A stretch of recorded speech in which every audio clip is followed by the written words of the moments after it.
Dr. Dacey, you have your 5 minutes.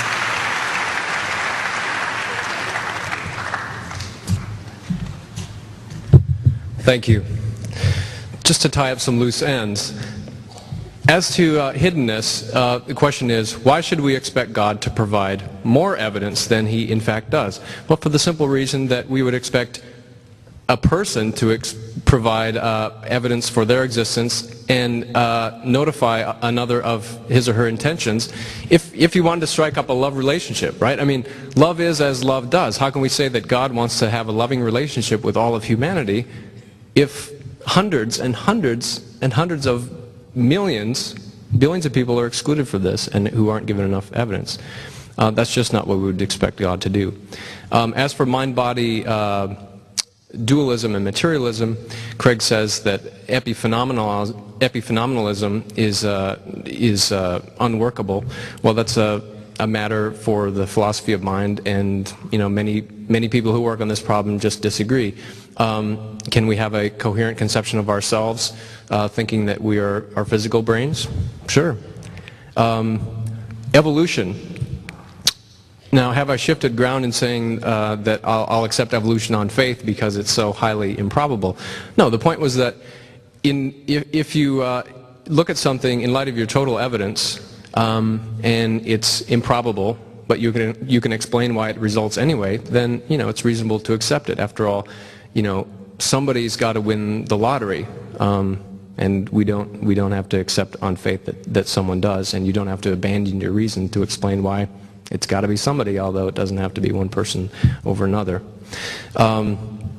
As for the argument from suffering, could eternal communion in heaven with God make up for a child's short life of misery on earth, as was suggested? Well, the victims might be glad to go to heaven, but that alone wouldn't show that God was morally justified in permitting their misery. I mean, if I steal your car and total it and then I give you $100,000, you might be happier with the money, but that wouldn't show that it was morally okay to rob you. Anyway, God could allow these children into heaven without allowing them to die in agony. Now, we have a kind of dispute of dueling experts as to the fine-tuning and the first cause and the Big Bang.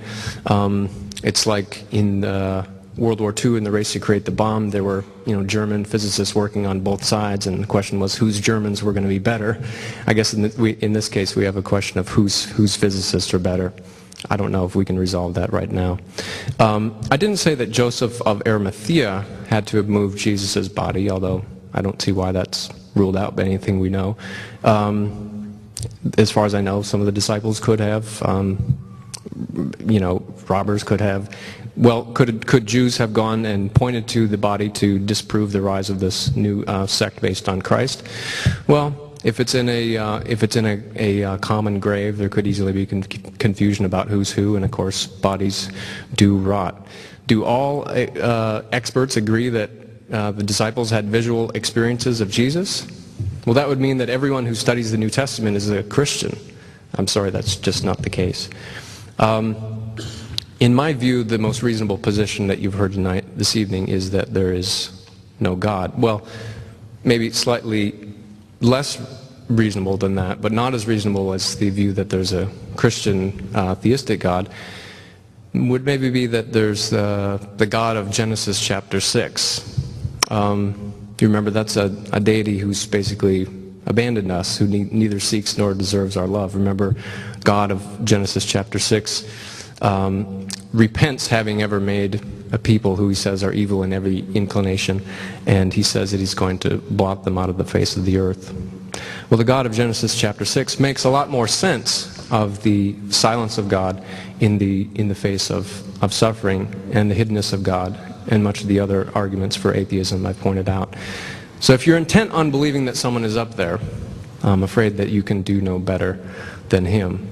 But note in conclusion, I think some of the intellectual and moral costs of clinging to theism in the face of the evidence in the way that Craig has. First, there's a non-physical person who transcends space and time, but who can cause events in space and time, and who explains the existence of everything there is. Billions of ordinary people are basically not being reached by God, and God has no intention of reaching them because he knows that they would not be persuaded to enter into a relationship with him. If you believe in hell, as many people do, then all these billions of people are damned in advance. And finally, that God's plan for creation includes September 11th, Chernobyl, Stalin's and Mao's purges, genocide in Armenia, and so on. That's just not the kind of God that I think we can reasonably believe in.